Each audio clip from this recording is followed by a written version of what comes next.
Chers frères et sœurs, paix et bien dans le nom de notre Seigneur Jésus-Christ, une seule chose je nous propose aujourd'hui pour notre méditation, ne soit pas un bouc, mais soit plutôt une brebis. Dans l'évangile, Jésus nous situe déjà sur sa venue eschatologique. Quand le Fils de l'homme viendra dans sa gloire et tous ses anges avec lui, il siégera sur son trône de gloire. Toutes les nations seront rassemblées devant lui. Il séparera les hommes les uns avec les autres, comme le berger séparera les brebis des boucs. Il placera les brebis à droite et les boucs à gauche. Chers frères et sœurs, les mots sont durs ici. L'homme est pris pour un animal domestique. Pourquoi? Mais parce qu'un animal domestique, son destin de vie est toujours entre les mains de son propriétaire. Jésus veut nous apprendre par cette comparaison que quand viendra l'heure du jugement, notre sort ne sera pas entre nos mains. Personne ne dira « je décide par moi-même, je serai à droite ou à gauche ».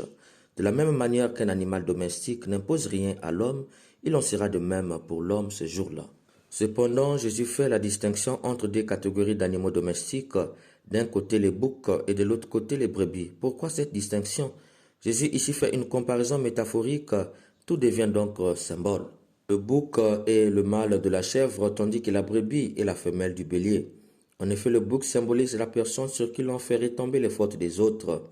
C'est d'ailleurs de ce symbolisme que vient l'expression le bouc émissaire.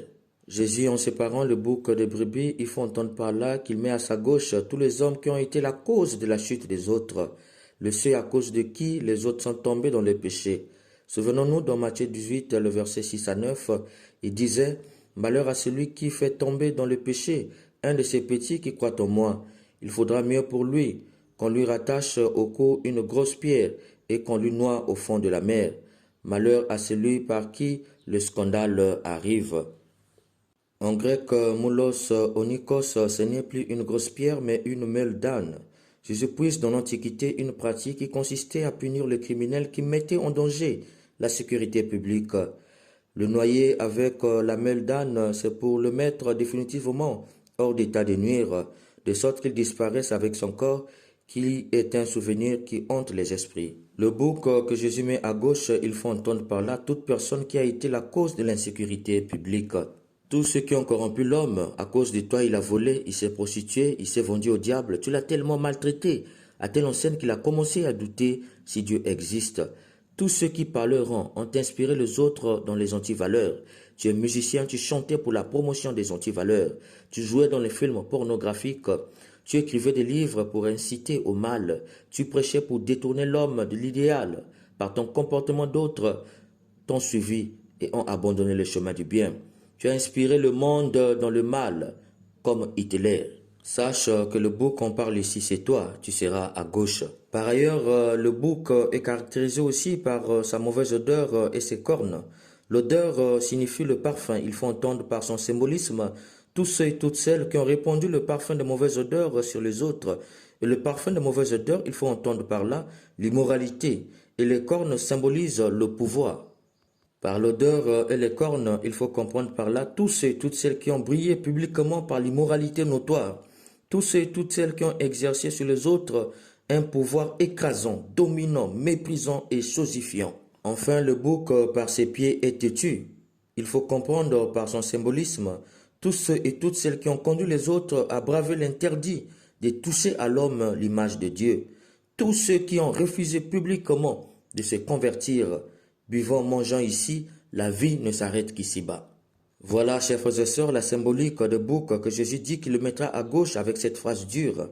Allez loin de moi, vous les maudits, dans le feu éternel préparé pour le diable et ses anges.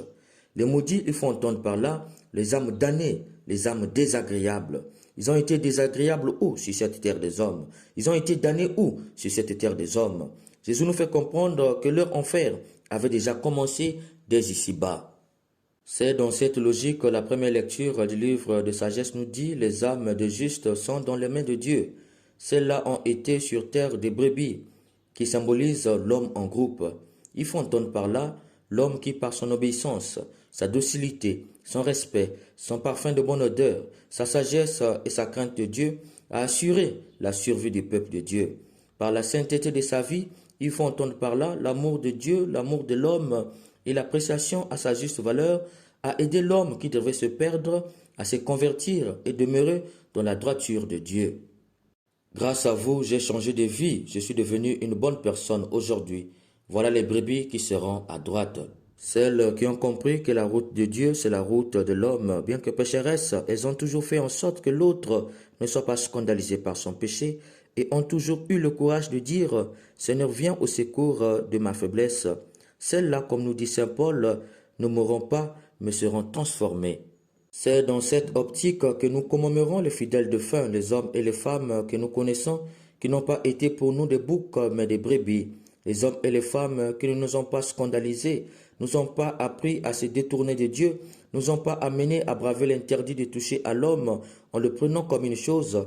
Les hommes et les femmes qui ne nous ont pas enseigné l'immoralité, mais plutôt nous ont enseigné à craindre Dieu. Nous prions pour eux parce que nous savons qu'ils sont dans la main de Dieu.